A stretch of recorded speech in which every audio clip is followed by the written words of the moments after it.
विश्वासाची 26 वर्ष, लाखो सुखी दाम्पत्य. डाउनलोड करा मराठी मॅट्रिमनी.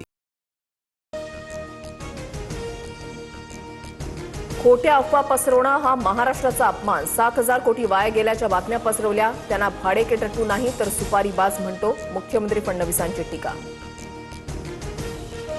मुख्यमंत्री फडणवीसांकडून कर्जमाफी योजनेतील 50,000ची अट रद्द. महात्मा फुले योजनेमधील शेतकऱ्यांना 2 लाखांपर्यंत कर्जमाफी मिळणार.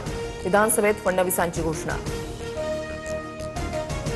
पिंपरीच्या मोशी कचरा डेपोमधील दुर्घटनेला 64 तास उलटल्यानंतरही बचाव कार्य सुरूच. ढिगाऱ्याखाली अजूनही 8 जण अडकले. एकाचा मृत्यू, 9 जणांची सुखरूप सुटका. मुख्यमंत्री फडणवीसांकडून पुण्यामध्ये मोशी कचरा डेपोतील दुर्घटनेचा आढावा. पीडित कुटुंबियांना आवश्यक मदत तातडीनं देण्याच्या सूचना. बैठकीच्या वेळेला फडणवीसांनी संपूर्ण घटनाक्रमाचा सविस्तर आढावा घेतला.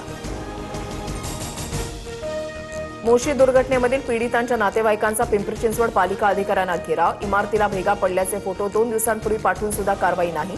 दोषींवर सदोष मनुष्यवधाचा गुन्हा दाखल करा. कुटुंबियांची प्रशासनाकडे मागणी. अयोध्येमधील श्रीराम मंदिरामध्ये देणगी मोजणाऱ्या 23 कर्मचाऱ्यांचा एकाच वेळी राजीनामा. राम मंदिरामध्ये चोरी झाल्यानंतर भाविकांकडून 500 रुपयांच्या नोटांच्या ऐवजी 10 आणि 20 रुपयांच्या नोटा दानपेटीत टाकल्याचा प्रकार वाढला.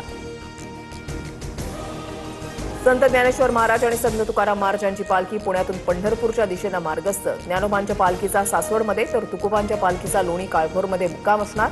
मुख्यमंत्री फडणवीसांकडून काल पुण्यामध्ये दोन्ही पालख्यांचं दर्शन. राज्यातील 100हून अधिक तरुण पाकिस्तानी गँगस्टर शहजाद भट्टीच्या जाळ्यात. अंमली पदार्थ, आर्थिक आमिष आणि धार्मिक भावना भडकवून देश विघातक कृत्यांसाठी फितवलं जात आहे. एटीएसकडून पालकांना सतर्कतेचं आवाहन. शाळांच्या उपहारगृहांवर एफडीए आयुक्त तुकाराम मुंढेंची नजर. मुख्याध्यापक, बचत गट, शिक्षणाधिकाऱ्यांसोबत बैठक.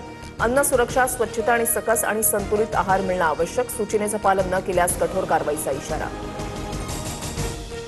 मागील अनेक वर्षांत विश्वासाची 26 वर्ष, लाखो सुखी दाम्पत्य. डाउनलोड करा मराठी मॅट्रिमनी.